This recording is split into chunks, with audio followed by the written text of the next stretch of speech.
ಅಂತ ನಾನು ನಿನ್ನೆ ನಂಬ್ಕೊಂಡು ಬಂದಿದ್ದೀನಿ.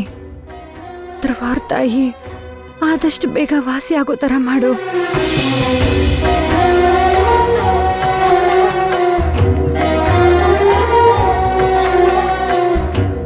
ಮೈನಾ, ಹರಕೆ ಕಟ್ಕೊಳ್ಳೋದಕ್ಕೂ ಮುಂಚೆ ಇನ್ನೊಂದ್ಸಲ ಯೋಚನೆ ಮಾಡು. ಮಂಡಿ ಸೇವೆ ಮಾಡೋದು ಅಂತಂದ್ರೆ ತಮಾಷೆ ಅಲ್ಲ. ಕಾಂತಪ್ಪ ಹೇಳಿದ್ರು ಅಂತ ನೀನು ಹೀಗೆ ಹರಕೆ ಕಟ್ಕೊಳ್ಳೋದಕ್ಕೆ ಬಂದಿಯಲ್ಲ, ನಿನಗೇನು ಹೇಳೋದು?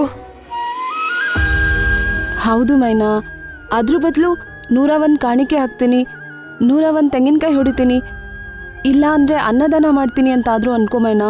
ಅದನ್ನು ಹರಕೆ ಇದನ್ನು ಹರಕೆ ಅಲ್ವಾ ಮೈನಾ? ಹೌದು ಮೈನಾ, ಹೇಗಿದ್ರು ನೀನು 108 ತೆಂಗಿನಕಾಯಿ ಹೊಡಿತಿದ್ಯಾ ಅಲ್ವಾ? ಅದು ಹರಕೆನೇ ತಾನೇ? ಕೃಷ್ಣವೇಣಿ, ಅನುಷ್ಕಾ, ನಾವು ಯಾವ ಹರಕೆ ಕಟ್ಕೊಂಡಿದ್ದೀವಿ, ಹೆಂಗ್ ಹರಕೆ ತೀರಿಸ್ತೀವಿ ಅನ್ನೋದು ಮುಖ್ಯ ಆಗಕ್ಕಿಲ್ಲ. ಯಾಕೆ ಹರಕೆ ಕಟ್ಕೊಂಡಿದ್ದೀವಿ ಅನ್ನೋದು ಮುಖ್ಯ ಆಯ್ತದೆ.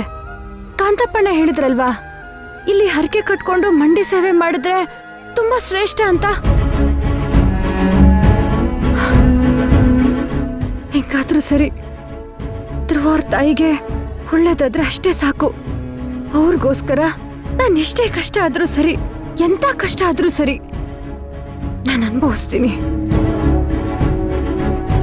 ಒಟ್ನಲ್ಲಿ ಅವ್ರು ಹುಷಾರಾಗ್ಬೇಕು. ಭಗವಂತ ಅವ್ರನ್ನ ಬೇಗ ಹುಷಾರು ಮಾಡ್ಬೇಕು. ನನ್ಗಷ್ಟೇ ಸಾಕು.